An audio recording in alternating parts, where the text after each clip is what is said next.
सभी को नमस्कार, सभी को राम राम। सभी के लिए एक अति महत्वपूर्ण सूचना है। अगर आप राजस्थान जीके को बेहतरीन तरीके से पढ़ना चाहते हो तो अपनी संकल्प कोचिंग श्री गंगानगर की ऐप के ऊपर राजस्थान के जिला दर्शन का कंप्लीट रिकॉर्डेड कोर्स जो है वो फिलहाल अभी मौजूद है। नाम मात्र के शुल्क में मात्र 399 रुपए के अंदर, जिसमें आपको डिस्ट्रिक्ट वाइज राजस्थान की जियोग्राफी, राजस्थान की कल्चर, राजस्थान का इतिहास और अन्य जो करंट जीके के फैक्ट है डिस्ट्रिक्ट वाइज, वो आपको शानदार तरीके से वहां पर मानचित्र के साथ अच्छे से करवाए गए हैं। कंप्लीट कोर्स आपको मिलेगा जिसमें ये मान लो आपका राजस्थान का कंप्लीट जीके उसमें कवर हो जाएगा। चाहे आप किसी की भी तैयारी कर रहे हो, सीईटी लेवल की तैयारी कर रहे हो, +2 या ग्रेजुएशन लेवल की, RPSC second grade, first grade, REET पात्रता परीक्षा, प्री या मेंस की, या राजस्थान लेवल का कोई भी कंपटीशन एग्जाम दे रहे हो, तो आप एक ही बैच के अंदर अपने पूरे राजस्थान जीके को अच्छे से अपना बेहतरीन तरीके से पढ़ सकते हो, कवर कर सकते हो। तो बिना देरी किए अभी फिलहाल उसका कोर्स का रेट मात्र 399 रुपए किया हुआ है। तो नाम मात्र के शुल्क में आप राजस्थान जीके को अच्छे से अभी अपने कवर कर सकते हो। संकल्प कोचिंग श्री गंगानगर की ऑनलाइन ऐप डाउनलोड कीजिए और वहां पर जिला दर्शन का जो कोर्स है वो अभी आप लीजिए, जिसमें आपको कंप्लीट कोर्स अभी हाथों हाथ मौजूद रहेगा, जिसमें आपको वीडियो, ऑडियो, पीडीएफ फाइल, जो बोर्ड की पीडीएफ फाइल है वो मिल जाएगी और बहुत ही जल्दी उसके अंदर प्रत्येक जिले के टेस्ट के जो प्रश्न है वो भी आपको अपलोड करवा दिए जाएंगे, वो भी आपको मिल जाएंगे। सबका बहुत बहुत धन्यवाद। जय हिंद, जय भारत। सभी को नमस्कार, सभी को राम राम। आज अपने नया जयपुर संभाग शुरू कर रहे हैं और जयपुर संभाग की अगर मैं बात करूं तो आज इस क्लास के अंदर अपने जयपुर संभाग के जो जिले हैं उन जिलों के बारे में अपने आज से चर्चा शुरू करेंगे। जयपुर संभाग के अंदर सबसे पहले अपने नवीनतम जिलों को कवर कर लेते हैं। जैसे नवीनतम जिलों के अंदर एक तो इसके अंदर आता है कोटपुतली, बहरोड, जो जयपुर वेलर अलवर से अलग हुआ है। एक इसमें नया जिला आ गया खेरथल, तिजारा, जो अलवर से अलग हुआ है। एक इसमें दुद्दू जिला है और उसके बाद हम अलवर जिले के बारे में पढ़ेंगे। फिर इसमें जयपुर यानी कि जयपुर शहर, और एक इसमें हम चर्चा करेंगे जयपुर ग्रामीण की, और एक इसमें आ जाएगा दौसा। तो जयपुर संभाग के हम इन्हीं जिलों के बारे में अध्ययन करेंगे। तो सबसे पहले अपने आज एक बार कोटपुतली बहरोड जिले की शुरुआत करते हैं और बाकी सेशन में सभी जिलों के बारे में अपने क्रमबद्ध तरीके से कवर करेंगे। तो सबसे पहले कोटपुतली बहरोड जिले का ये मानचित्र है। मानचित्र का अपने अध्ययन करते हैं। अब देखो, पीपीटी और जैसे पहले मैं लिखवा कर पढ़ाता था वो दोनों फॉर्मेट चलेगा, क्योंकि मेन मेन बातें मैं उसी डायग्राम से लिखूंगा साथ साथ में, और पीपीटी में उनको अपनी डिटेल में साथ साथ में पढ़ते रहेंगे। तो एक ही क्लास के अंदर वो चीज़ अपनी 2 बार कवर हो जाएगी, तो डबल बेनिफिट होगा। अब आपके ऊपर है कि आप कितनी मेहनत और कर पाते हो और उस मैटर को कितना अच्छे तरीके से आप याद कर पाते हो, वो आपके ऊपर है। सबसे पहले अपने मानचित्र को कवर कर लेते हैं। तो यहाँ पर मेन अपना कोटपुतली और ये अपना है बहरोड। कोटपुतली जयपुर का एरिया और बहरोड ये अलवर से लिया गया। ठीक है। बहरोड के ऊपर यहाँ पर है नीमराणा और यहाँ पर है मांडना। अलवर की तहसील है ये ली गई, नीमराणा है, और सबसे उत्तर में वहां पर मांडन है, या मांडना या मांडन भी बोलते हैं। और कोटपुतली बहरोड नीमराणा मांडना या मांडन। कोटपुतली के दक्षिण में यहाँ पर है पावटा। पावटा एक झील भी है, मीठे पानी की, जयपुर में पढ़ते थे पावटा मावटा, ये पावटा झील का नाम है। और यहाँ पर है विराटनगर। विराट सभ्यता का अपने जिक्र करते हैं ना, तो वो विराटनगर पहले जयपुर में पढ़ते थे, वो कोटपुतली बहरोड के अंदर है। और यहाँ पर है नारायणपुर और नारायणपुर के उत्तर में यहाँ पर है बानसर या बानसूर। तो ये कोटपुतली बहरौड़ जिले के अंदर वर्तमान में जो तहसीलें, इसमें से कुछ जयपुर से ली गई है, कुछ अलवर से ली गई है। ये कोटपुतली बहरौड़ जिले की मुख्य तहसीलों के नाम है। चलो अपने मेन फैक्ट इनके पढ़ लेते हैं। सबसे पहले कोटपुतली की बात करें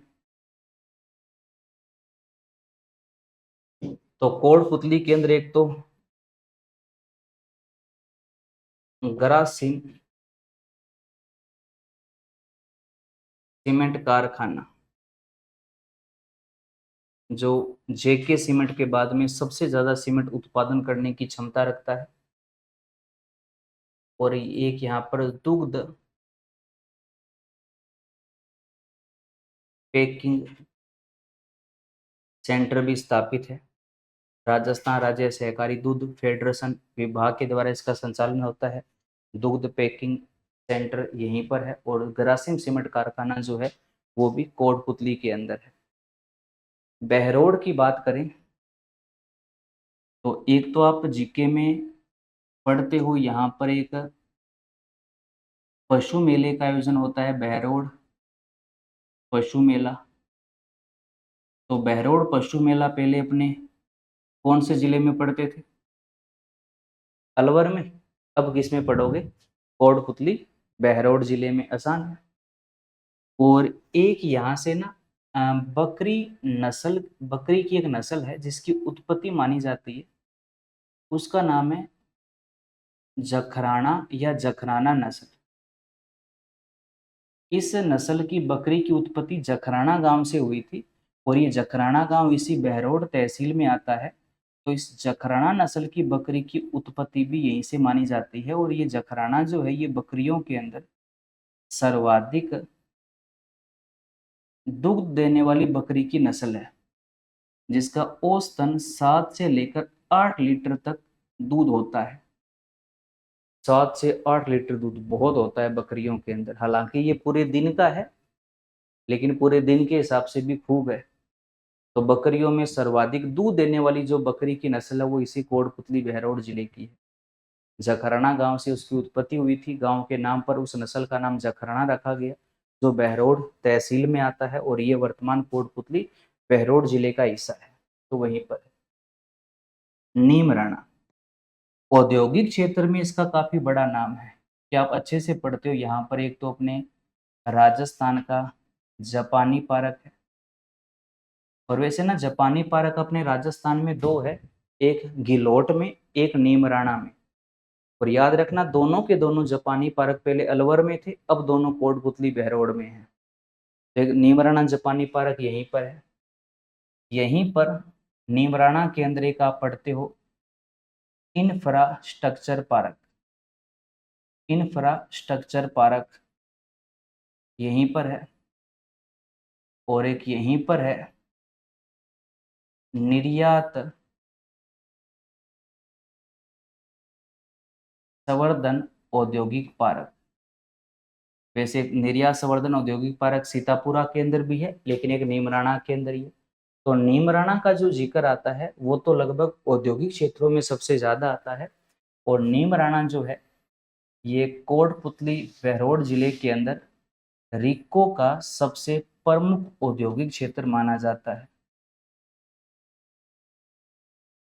तो प्रश्न तो ये भी बढ़िया है। ये रिको का नीमराणा औद्योगिक क्षेत्र किस जिले में है? तो जो नए जिलों को नहीं पड़ेगा वो तो स्वाभाविक सी बात है, अलवरी करके आएगा। लेकिन कोटपुतली बहरौड़ में है। ये रिको का सबसे मेन औद्योगिक क्षेत्र माना जाता है नीमराणा, जो अब कोटपुतली बहरौड़ के अंदर है।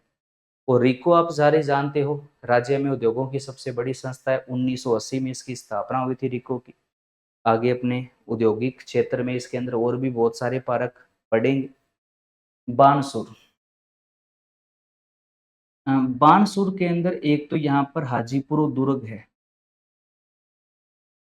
हाजीपुर दुर्ग। तो ये हाजीपुर और दुर्ग जो है अब ये कोटपुतली बहरौड़ जिले में है, ये बानसूर में पड़ता है, हाजीपुर दुर्ग है। और एक यहाँ पर मेला लगता है गिरधर मेला। ये गिरधर मेला, ये भी बानसूर तहसील का है, कोटपुतली बहरौड़ जिले में लगता है गिरधर मेला। उसके अलावा अगर अपने विराट नगर की बात करें तो इसी विराट नगर से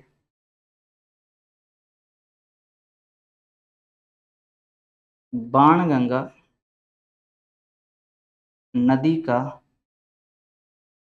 उद्गम होता है।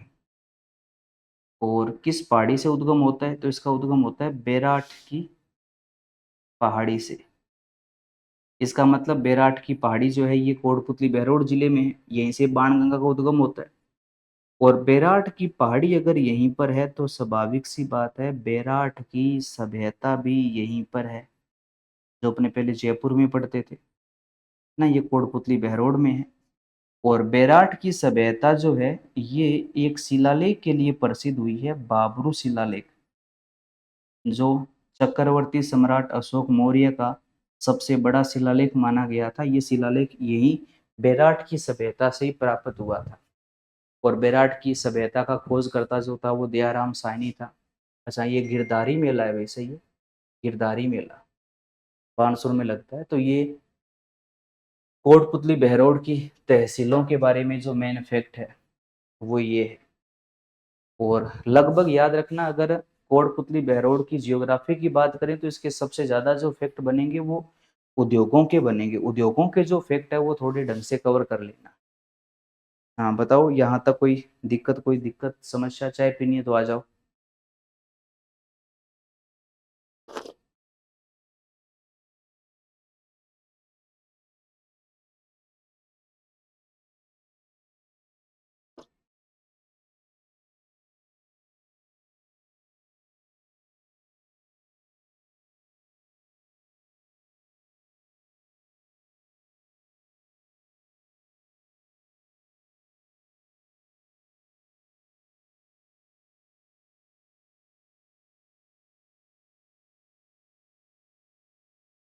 चलो डिटेल शुरू करें।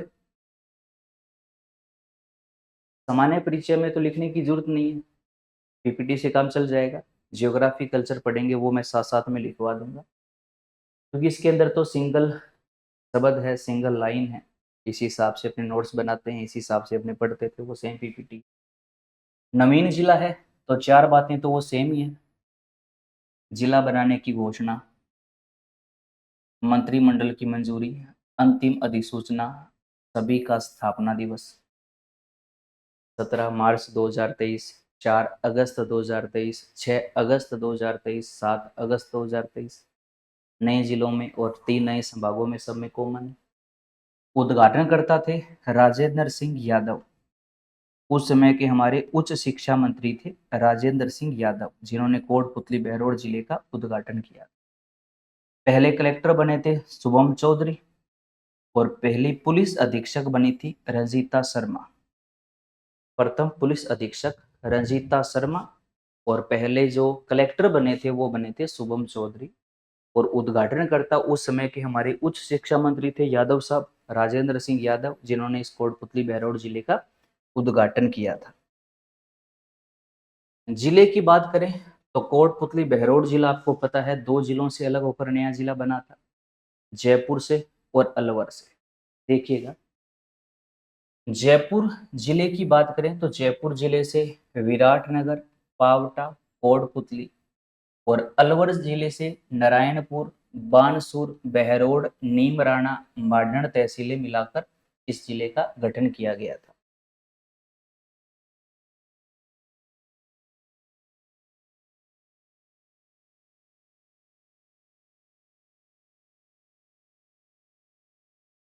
हाँ सही है। तो मानचित्र की बात करें तो ये वाली जो 3 तहसील है ये तो जयपुर से ली गई, और बाकी का एरिया सारा अलवर से लिया गया। पावटा, कोटपुतली, बहरौड़, सॉरी, कोटपुतली, पावटा और विराटनगर, सॉरी, ये 3 जयपुर से ली गई थी। बहरौड़, नीमराणा, माडन, मानसूर, नारायणपुर, ये सारी तहसीलें अलवर से ली गई थी। तो ये मान लो कि 3 तहसील जयपुर से ली गई थी, बाकी सारी अलवर से ली गई थी। जयपुर से जो 3 तहसील ली गई थी वो नाम हमारे सबके जाने पहचाने हैं, चाहे वो विराटनगर है, चाहे वो पावटा है, चाहे वो कोटपुतली है। पुतली, पावटा, विराटनगर, ये 3 जयपुर, बाकी सारी अलवर से। तो 2 जिलों से अलग करके इसको एक नया जिला बनाया गया। तहसीलें कोटपुतली, विराटनगर और पावटा, ये तो जयपुर से ले ली, और बाकी बहरोड, बानसूर, नीमराना, मांडन, नारायणपुर, ये सारी तहसीलें अलवर से ली गई। तो इस प्रकार से कोटपुतली बहरोड जिले का गठन किया गया। और उपखंड की बात करें तो तहसीलों में लास्ट वाले ये 2 उपखंड नहीं है, बाकी देखो सारी जो तहसीलें हैं वो उपखंड है। बस 2 तहसील है, जो तहसील तो है लेकिन उपखंड नहीं है। कौन कौन सी? मांडन और नारायणपुर, एक सबसे ऊपर वाली, एक सबसे नीचे वाली। सिंपल है।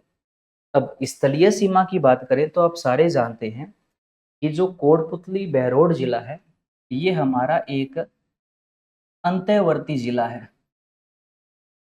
अंतःवर्ती जिला का मतलब, सॉरी क्या हो गया दिमाग का, कोटपुतली बहरोड जो जिला है ये हमारा एक सीमावर्ती जिला है, यानी कि बाहर वाली बॉर्डर पर आता है।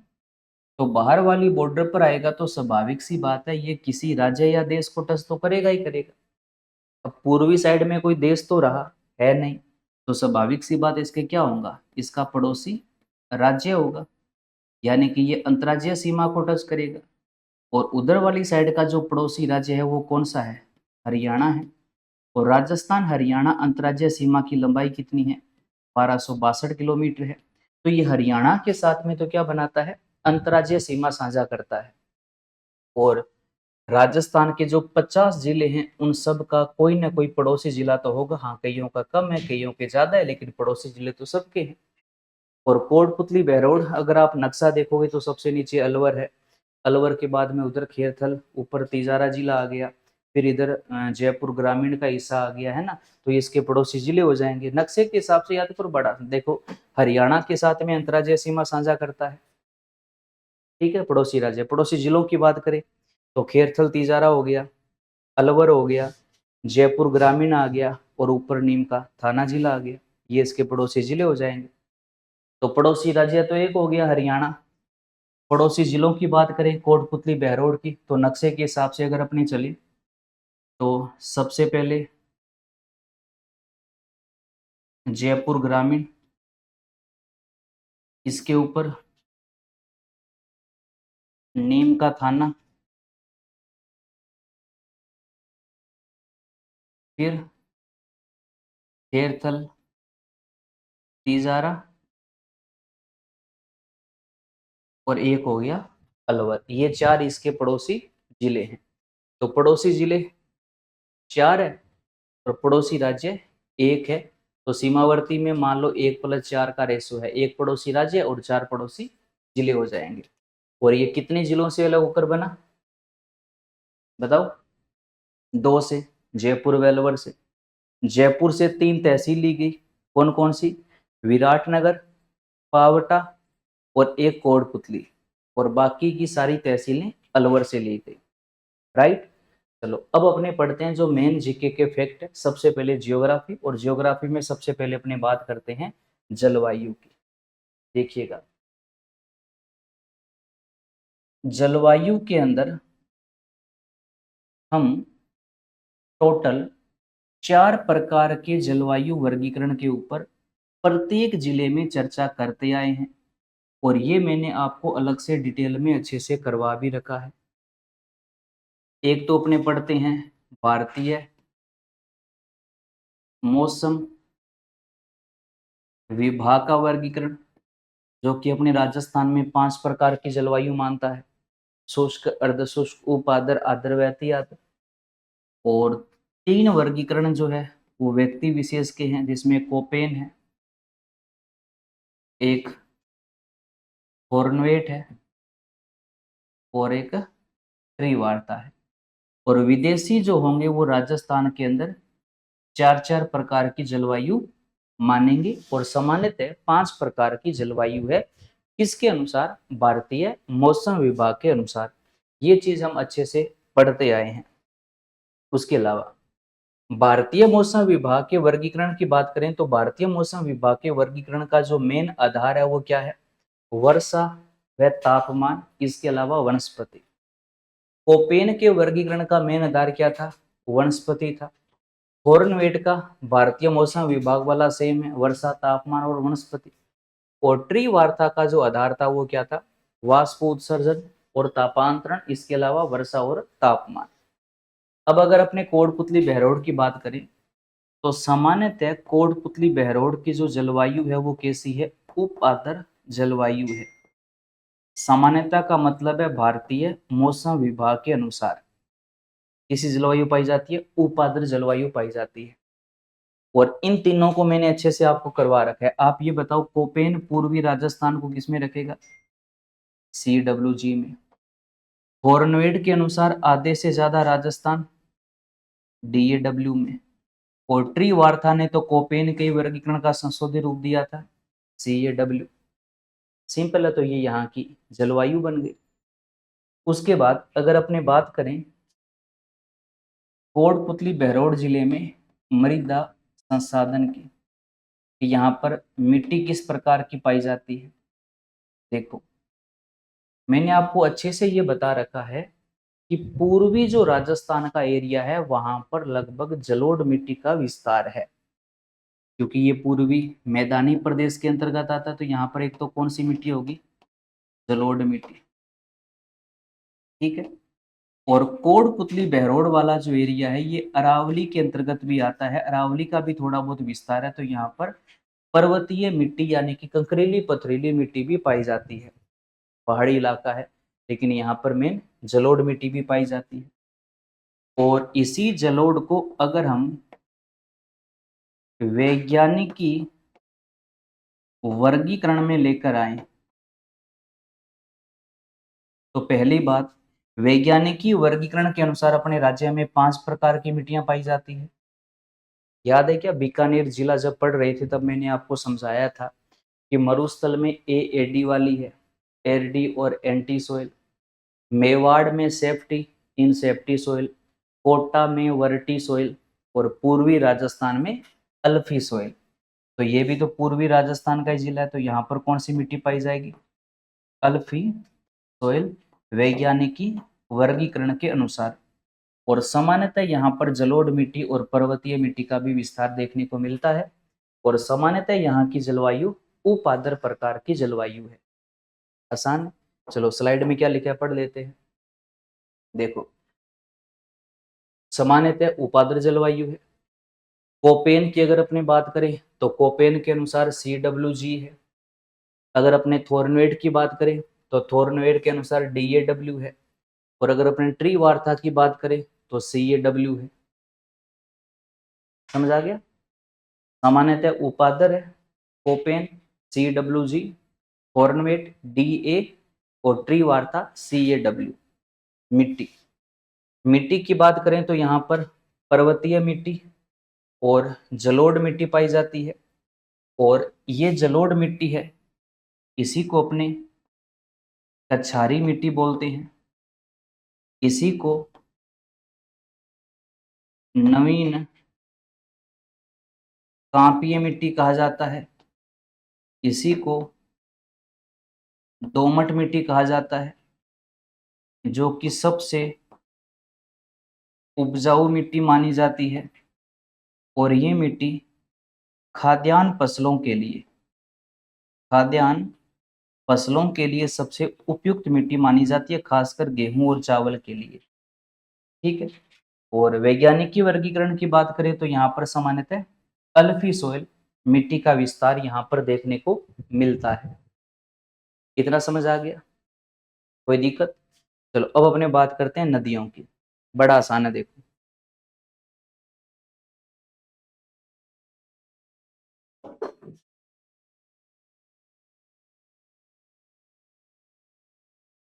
चलो अब अपने बात करते हैं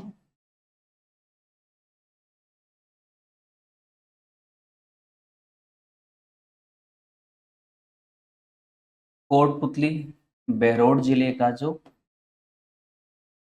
अपवाह तंत्र है। बात समझना, कोटपुतली बहरौड़ जो जिला है, इस जिले के अंदर आंतरिक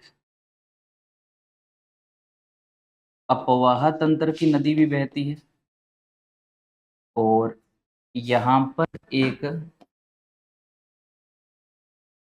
बंगाल की खाड़ी का जो अपवाह तंत्र है उसकी नदी भी प्रवाहित होती है।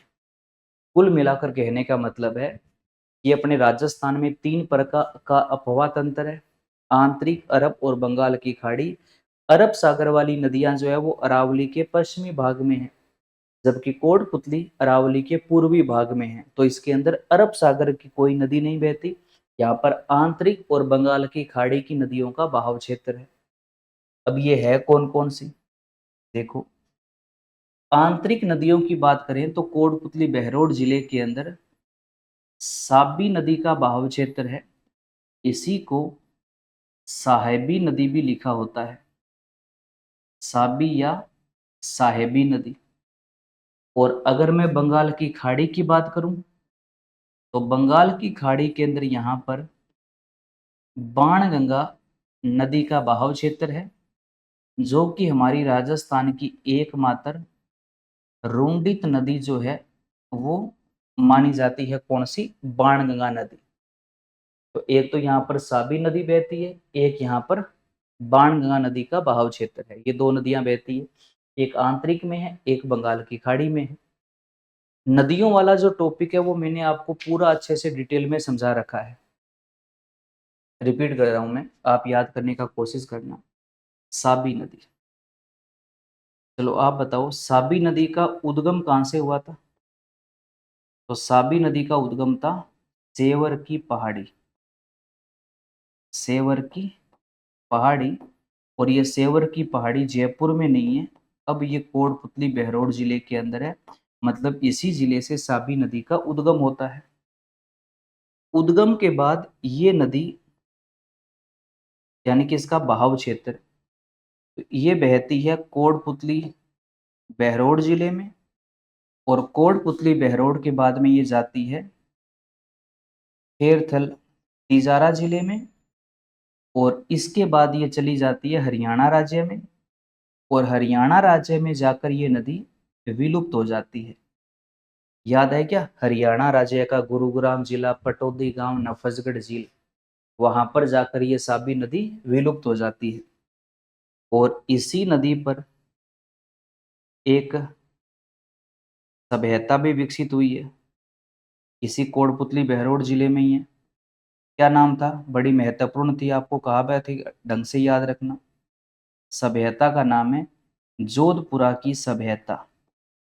कौन सी? जोधपुरा की सभ्यता। कौन से जिले में है? कोटपुतली बहरोड जिले में है। और कौन सी नदी पर है? साबी नदी पर है। कौन सी सभ्यता? जोधपुरा की सभ्यता इसी साबी नदी पर कोटपुतली बहरोड जिले के अंदर आती है। ठीक है। और एक विशेषता हमने और पढ़ी थी कि जो साबी नदी है ये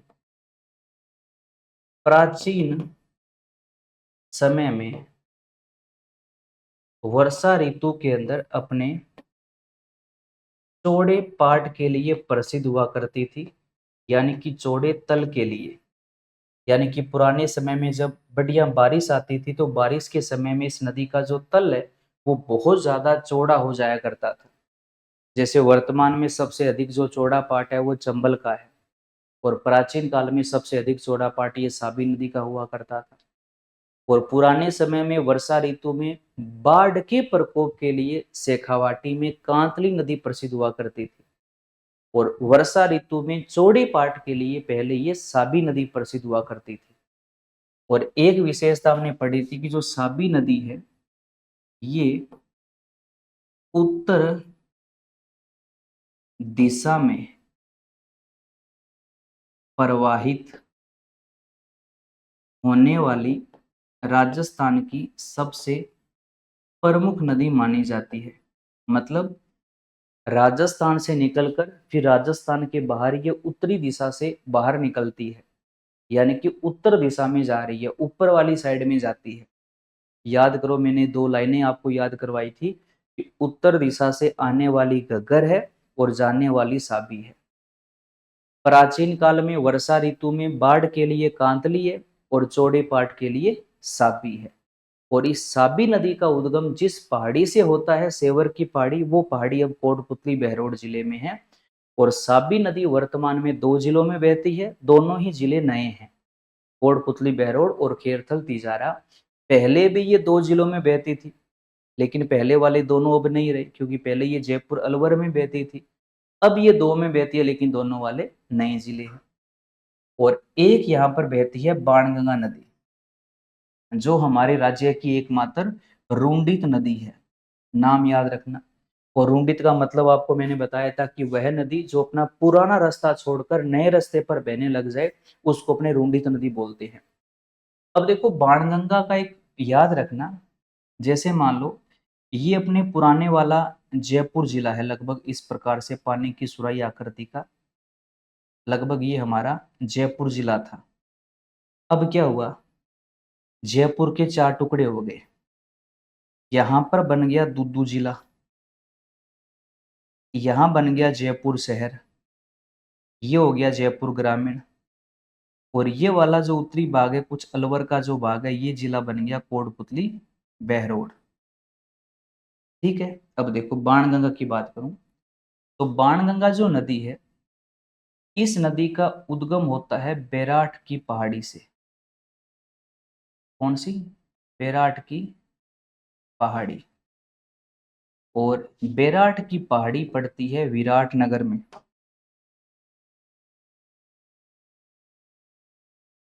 विराटनगर जो पहले जयपुर में था, अब ये कोटपुतली बहरोड जिले में आता है।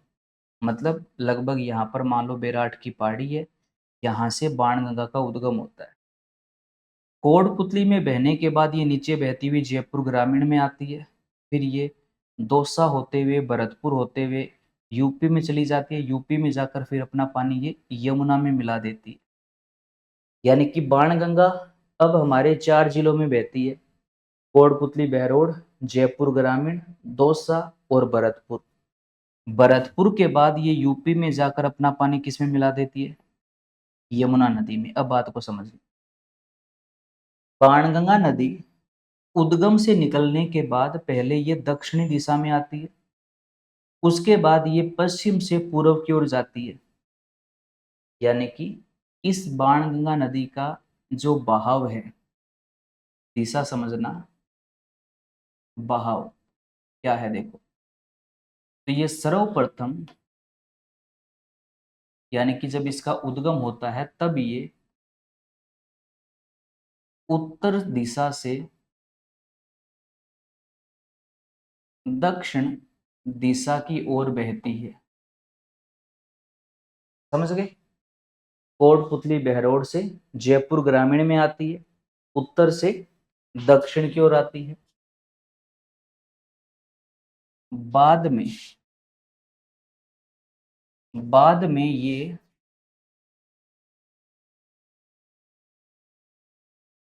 पश्चिम से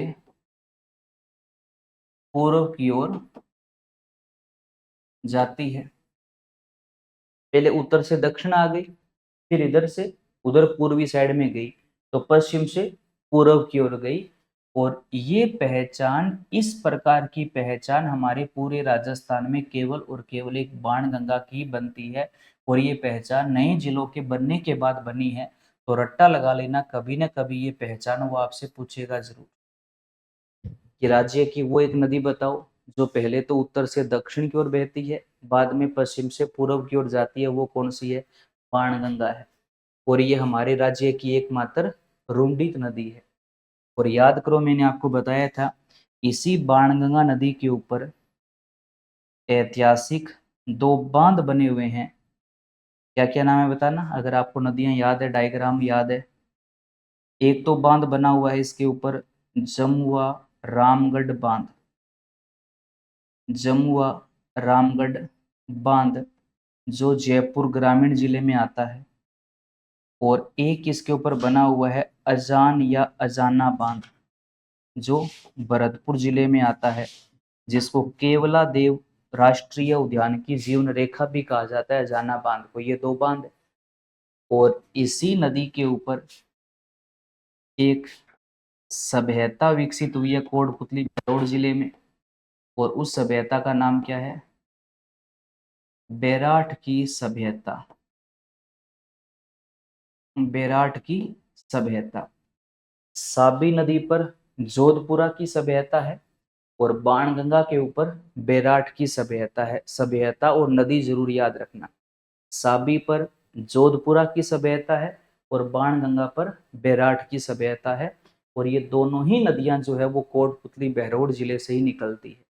साबी तो सेवर की पहाड़ी से निकलती है, और बाणगंगा बेराट की पहाड़ी से निकलती है, और इसी बाणगंगा को हम अर्जुन की गंगा के उपनाम से भी जानते हैं।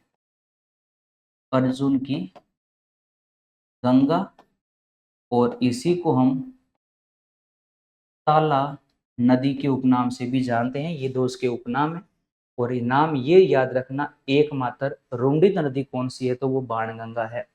ये कोटपुतली बहरोड जिले का अपवाह तंत्र है। समझ आया होगा?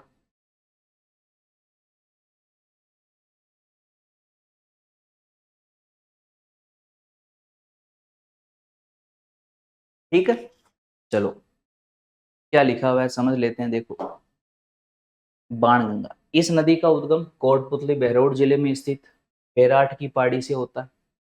इसके पश्चात ये जयपुर ग्रामीण, दौसा और भरतपुर जिलों में बहती हुई यूपी में जाकर अपना पानी यमुना में मिला देती है। इसको अर्जुन की गंगा व ताला नदी के उपनाम से जाना जाता है, और ये राज्य की एकमात्र रुंडित नदी भी है।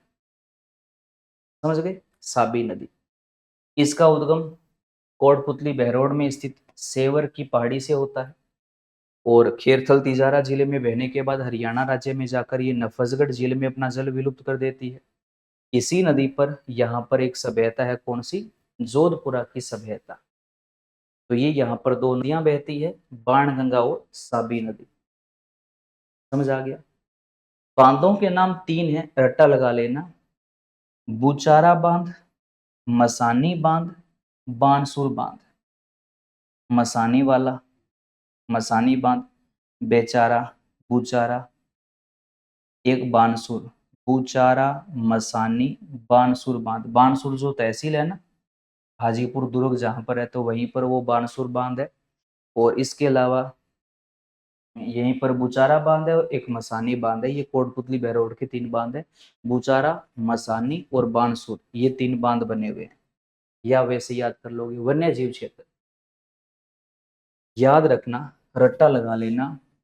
पावटा जो है ना, वहां पर एक बुचारा वन है, जो राजस्थान राज्य के वर्ष 2023 के बजट में तेंदुआ अभ्यारण्य के रूप में अधिसूचित किया गया है। मोस्ट इंपोर्टेंट है, रट्टा लगा लेना। तेंदुआ अभ्यारण्य के रूप में अधिसूचित किया जाने वाला वन है कौन सा? बुचारा वन। जो बांध था ना, बुचारा बांध, उसी बांध के आसपास में जंगल है, उसी को तेंदुए अभ्यारण्य के रूप में विकसित किया गया है। याद रखना, तेंदुए के लिए वन्य जीव क्षेत्र में हम हमारे राजस्थान में कुछ लेपर्ड सफारी भी विकसित है, यानी कि तेंदुआ सफारी।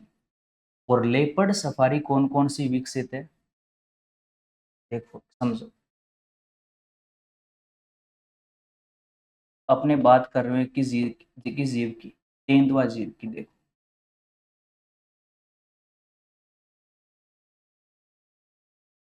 सबसे पहले तेंदुओं के संरक्षण के लिए राजस्थान में तेंदुआ, या इसी को बोलते हैं लेपर्ड, लेपर्ड सफारी।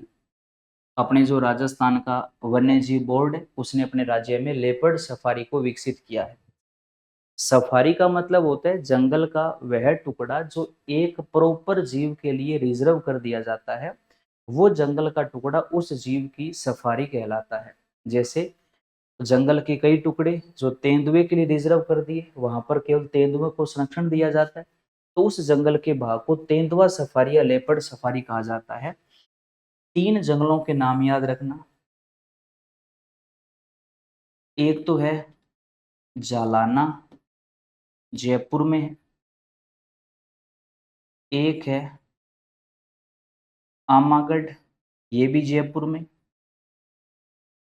और एक है जवाई बांध, पाली में।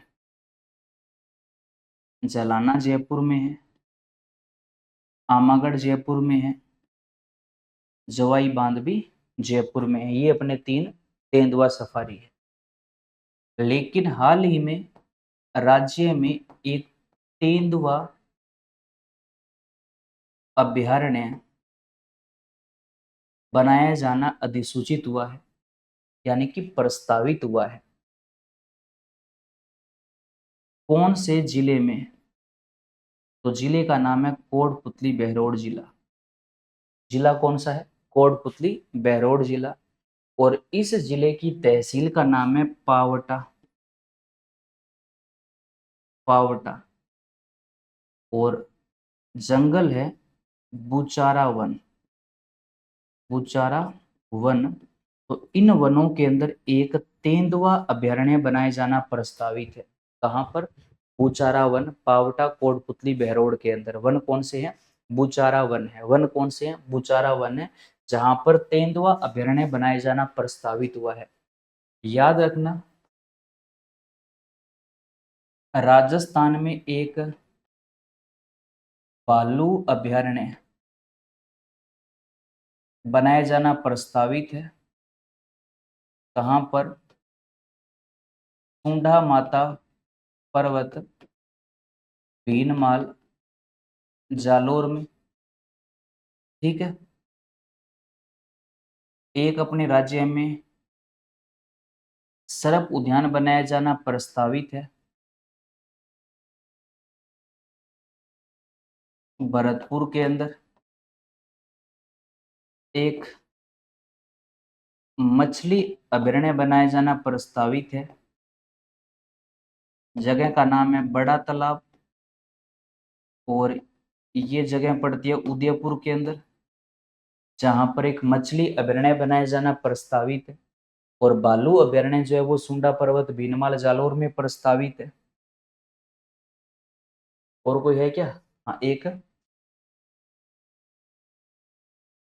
पक्षी अभयारण्य बड़ोपल में बनाया जाना प्रस्तावित है। बड़ोपल कहां पर है? हनुमानगढ़ के अंदर, जहां पर एक पक्षी अभयारण्य बनाया जाना प्रस्तावित है। और तेंदुआ अभयारण्य बनाया जाना कहां प्रस्तावित है? बुचारा वन, कोटपुतली बहरोड में, तहसील है पावटा। ठीक है। और तेंदुआ सफारी जलाना, आमागढ़ और जवाई बांध के अंदर है। तो ये चीज भी यहाँ पर आप जरूर याद रखिएगा। क्या लिखा हुआ है देखो।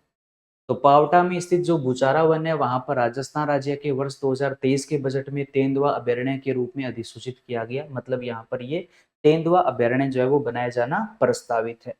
अब बात करते हैं इस जिले का जो सबसे मोस्ट फैक्ट है यहाँ के औद्योगिक क्षेत्रों का। तब इसको थोड़ा सा ढंग से कवर कर लेना। कोटपुतली बहरोड जिले में जो उद्योगों के जो मेन फैक्ट बनेंगे वो ढंग से जरूर याद रखना।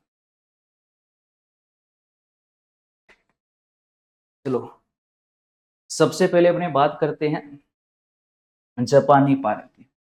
तो राजस्थान में ना 2 जापानी पार्क है, दोनों के दोनों कोटपुतली बहरोड में है। एक नीमराणा में है और एक गिलोट में है, और ये दोनों कोटपुतली बहरोड जिले में आते हैं। यहाँ पर अपना एक निर्यात संवर्धन पार्क भी है नीमराणा में। याद रखना, निर्यात संवर्धन पार्क जो है ना वो 3 है, सीतापुरा में है, बोरनाडा में है और नीमराणा के अंदर। राजस्थान का जो सिरेमिक हब पार्क है वो भी अपना गिलोट में है। कांच उद्योग से संबंधित है सिरेमिक पार्क। इंफ्रास्ट्रक्चर पार्क भी यहीं पर है नीमराणा के अंदर। और दक्षिणी कोरियन इंडस्ट्रियल जो कॉरिडोर है वो भी अपना गिलोट के अंदर है।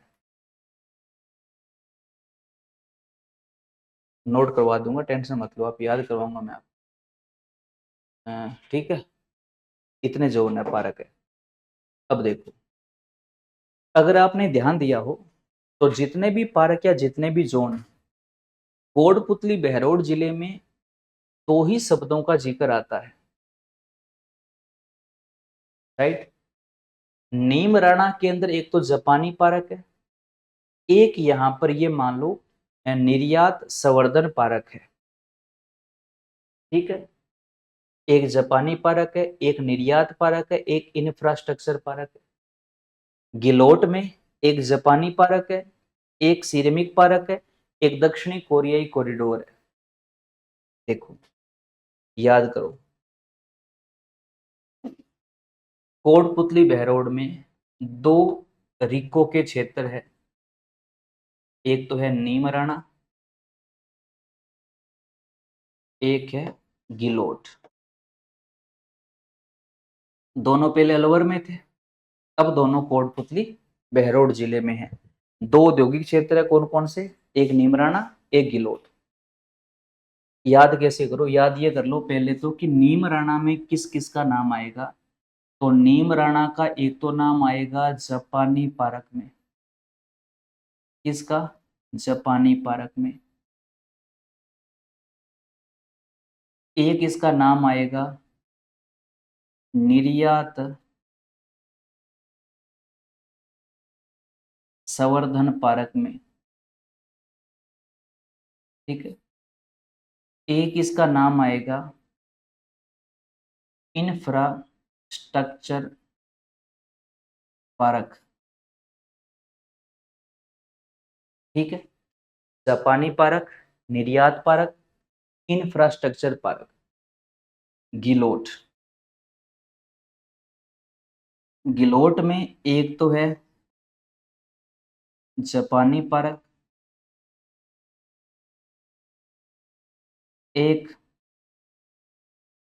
दक्षिणी कोरियाई हब पार्क है, और एक यहां पर अपने कांच उद्योग से संबंधित सेम एक पार्क है। 6 नाम है, तीन तीन के जोड़े हैं। 3 नीमराणा में, 3 गिलोट में। 3 नीमराणा में, जापान में हमें निर्यात करना है इंफ्रास्ट्रक्चर। जापान में निर्यात करना है इंफ्रास्ट्रक्चर। गिलोट की बात करें तो जापान है, दक्षिणी कोरियाई है और सिरेमिक है, और सिरेमिक पार्क का संबंध कांच उद्योग से है। याद रखना, एक सिरेमिक पार्क जो है वो अपना गिलोट के अलावा खारा बीकानेर के अंदर भी है। खारा बीकानेर के अंदर भी है, और एक सिरेमिक पार्क अपना गिलोट के अंदर भी है। तो कोटपुतली बहरोड जिले के अंदर मेन ये 6 औद्योगिक पार्क है। इस प्रकार से इनको याद रखना। ठीक है। इसके अलावा देखो, भारत का पहला जो इंडियन मेडिकल डिवाइस पार्क है वो भी कोटपुतली बहरोड के नीमराणा में। ये जगह का नाम है कोलिला जोगा गांव। कोलिला जोगा गांव है जो भारत का पहला इंडियन मेडिकल डिवाइस पार्क है। भारत का पहला Indian medical device park Neemrana Kotputli Behror जिले के अंदर आता है। और गांव कौन सा है? कोलिला जोगा गांव। कोलिला जोगा गांव, कोलिला जोगा गांव, जहां पर इंडियन डिवाइस पार्क है पूरे भारत का पहला, कोलिला जोगा गांव। उसके अलावा अपना जो डीएमआईसी है, दिल्ली मुंबई औद्योगिक गलियारा है, इसके अंतर्गत आने वाले जिलों में सबसे प्रमुख औद्योगिक जिला अपना कोटपुतली बहरोड है, क्योंकि डीएमआईसी के अंदर सबसे बड़े जो रिको के औद्योगिक क्षेत्र थे, नीमराणा, गिलोट वगैरह, ये सारे कोटपुतली बहरोड जिले में आते हैं। तो डीएमआईसी गलियारे के अंदर आने वाला सबसे मेन जिला भी यही है। उसके अलावा कोटपुतली बहरोड जिला जो है ना, ये सीमेंट उद्योग के अंदर भी काफी विकसित हुआ है, क्योंकि यहाँ पर देखो एक सीमेंट कंपनी है ग्रासिम, ग्रासिस नहीं है, ग्रासिम है, मैं लगा लेना ग्रासिम, और एक अल्ट्राटेक। ये दोनों सीमेंट कंपनियां जो है ना, ये कोटपुतली में है। अल्ट्राटेक सीमेंट कंपनी कोटपुतली में है, और ग्रासिम सीमेंट कंपनी भी कोटपुतली में है। यानी कि अगर मैं बात करूं कोटपुतली की, तो इस कोटपुतली का जिक्र सीमेंट उद्योग में भी काफी बड़े स्तर पर आता है। 2 बड़ी सीमेंट कंपनियां यहाँ पर स्थापित है। कौन कौन सी? एक तो यहाँ पर अल्ट्राटेक सीमेंट कंपनी, और एक यहाँ पर है ग्रासिम सीमेंट कंपनी। ये दोनों कोटपुतली के अंदर है। और भारत का पहला जो इंडियन डिवाइस पार्क है, इंडियन मेडिकल डिवाइस पार्क जो है, वो भी कोटपुतली बहरोड के नीमराणा में है। नाम जगह कौन सी है? कोलिला जोगा गांव है। तो ये कोटपुतली बहरोड का औद्योगिक क्षेत्र के अंदर है। जापानी पार्क याद हो जाएंगे। इसके अलावा आपको क्या याद करना है? उद्योगों के अंदर जो सबसे मेन उद्योग यहाँ पर विकसित है वो कौन सा है? तो यहाँ पर मेन नाम आता है सीमेंट उद्योग का। और सीमेंट उद्योग की दो कंपनियां कोटपुतली में हैं। कौन कौन सी? एक तो अल्ट्राटेक सीमेंट कंपनी और एक है ग्रासिम सीमेंट कंपनी। और दोनों है कहाँ पर? दोनों कोटपुतली के अंदर है, यानी कि जिला कोटपुतली बहरोड है। और भारत का पहला जो इंडियन मेडिकल डिवाइस पार्क है वो भी नीमराणा के अंदर है। और गांव कौन सा है? तो गांव का नाम यहाँ पर कोलिला जोगा गांव है। ठीक है, तो ये औद्योगिक क्षेत्र है।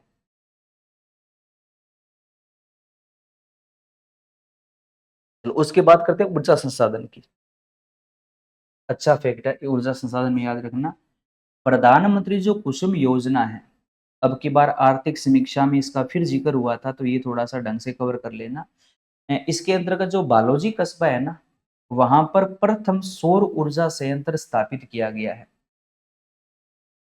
वैसे प्रथम नहीं है, प्रधानमंत्री कुसुम योजना के अंतर्गत स्थापित होने वाला पहला सौर ऊर्जा संयंत्र है जो बालोजी कस्बे में स्थापित किया गया। बालोजी कस्बा अब कोटपुतली बहरोड जिले का है, जहां पर प्रधानमंत्री कुसुम योजना के अंतर्गत स्थापित होने वाला हमारे राज्य में पहला सौर ऊर्जा संयंत्र है। वैसे पहला नहीं है, इस योजना के अंतर्गत स्थापित होने वाला पहला सौर ऊर्जा संयंत्र है जो कहां पर स्थापित हुआ है? बालोजी कस्बे में स्थापित हुआ है। और ये बालोजी कस्बा कौन से जिले में आता है? अब कोटपुतली बहरोड जिले में आता है। ये एक फैक्ट आपको ऊर्जा संसाधन में इसमें याद रखना है। उसके बाद देखो, ये योजना है क्या? भारत सरकार के द्वारा किसानों के लिए सोलर पंप और ग्रिड से जुड़े सौर ऊर्जा संयंत्रों को स्थापित करने के लिए किसान ऊर्जा सुरक्षा और उत्थान महाअभियान योजना यानी कि कुसुम योजना 2019 से प्रारंभ है।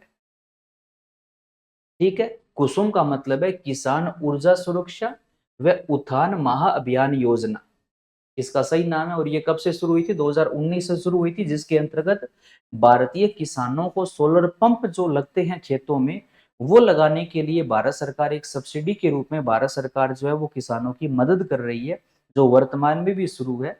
और वर्तमान हमारे राजस्थान के बजट के अंदर भी हमारे मुख्यमंत्री माननीय भजन लाल शर्मा जी ने इस योजना के अंदर भी किसानों के लिए सरकार की तरफ से अलग से प्रावधान भी किया है। तो आर्थिक समीक्षा के अंदर भी योजना जिक्र में आई है, तो इसको थोड़ा सा ढंग से कवर कर लेना। और इस योजना के तहत जो राज्य का प्रथम सौर ऊर्जा संयंत्र स्थापित हुआ है वो कोटपुतली बहरोड जिले में हुआ है। कहां पर? कस्बे का नाम क्या है? तो कस्बे का नाम है बालोजी कस्बा।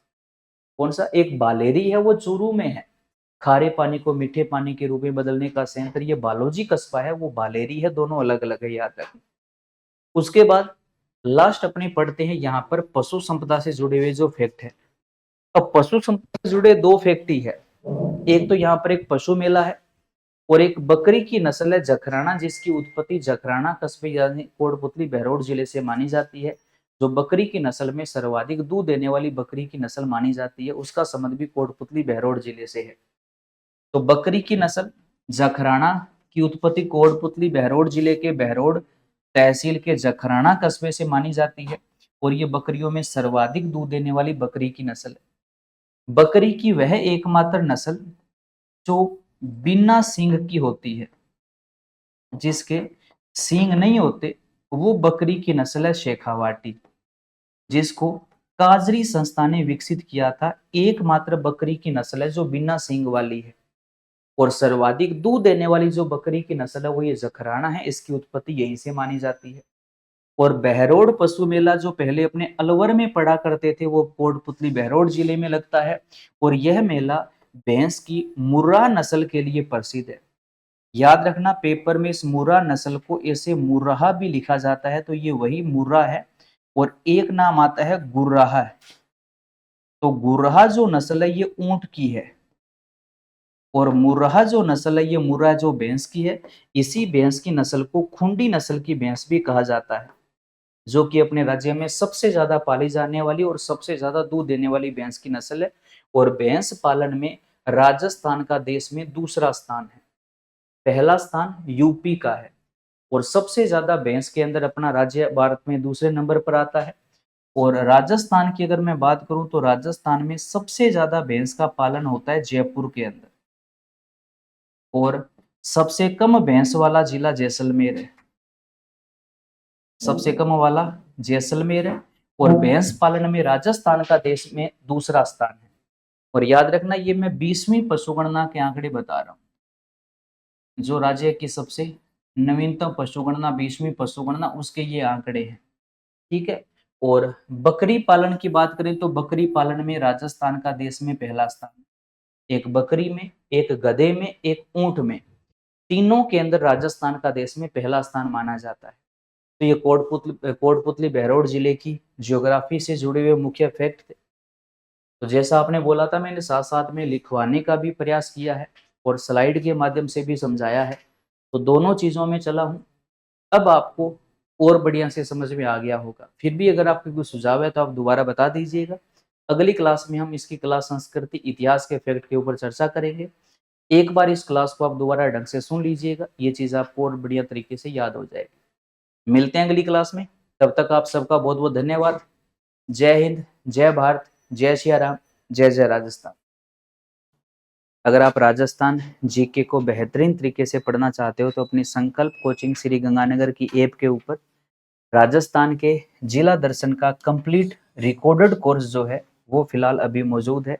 नाम मात्र के शुल्क में, मात्र 399 रुपए के अंदर, जिसमें आपको डिस्ट्रिक्ट वाइज राजस्थान की जियोग्राफी, राजस्थान की कल्चर, राजस्थान का इतिहास और अन्य जो करंट जीके के फैक्ट है डिस्ट्रिक्ट वाइज, वो आपको शानदार तरीके से वहां पर मानचित्र के साथ अच्छे से करवाए गए हैं। कंप्लीट कोर्स आपको मिलेगा जिसमें ये मान लो आपका राजस्थान का कंप्लीट जीके उसमें कवर हो जाएगा। चाहे आप किसी की भी तैयारी कर रहे हो, सीईटी लेवल की तैयारी कर रहे हो, +2 या ग्रेजुएशन लेवल की, RPC second grade, first grade, writ पात्रता परीक्षा, प्री या मेंस की, या राजस्थान लेवल का कोई भी कंपटीशन एग्जाम दे रहे हो, तो आप एक ही बैच के अंदर अपने पूरे राजस्थान जीके को अच्छे से अपना बेहतरीन तरीके से पढ़ सकते हो, कवर कर सकते हो। तो बिना देरी किए अभी फिलहाल उसका कोर्स का रेट मात्र 399 रुपए किया हुआ है। तो नाम मात्र के शुल्क में आप राजस्थान जीके को अच्छे से अभी अपने कवर कर सकते हो। संकल्प कोचिंग श्री गंगानगर की ऑनलाइन ऐप डाउनलोड कीजिए और वहां पर जिला दर्शन का जो कोर्स है वो अभी आप लीजिए, जिसमें आपको कंप्लीट कोर्स अभी हाथों हाथ मौजूद रहेगा, जिसमें आपको वीडियो, ऑडियो, पीडीएफ फाइल, जो बोर्ड की पीडीएफ फाइल है वो मिल जाएगी। और बहुत ही जल्दी उसके अंदर प्रत्येक जिले के टेस्ट के जो प्रश्न है वो भी आपको अपलोड करवा दिए जाएंगे, वो भी आपको मिल जाएंगे। सबका बहुत बहुत धन्यवाद। जय हिंद, जय भारत।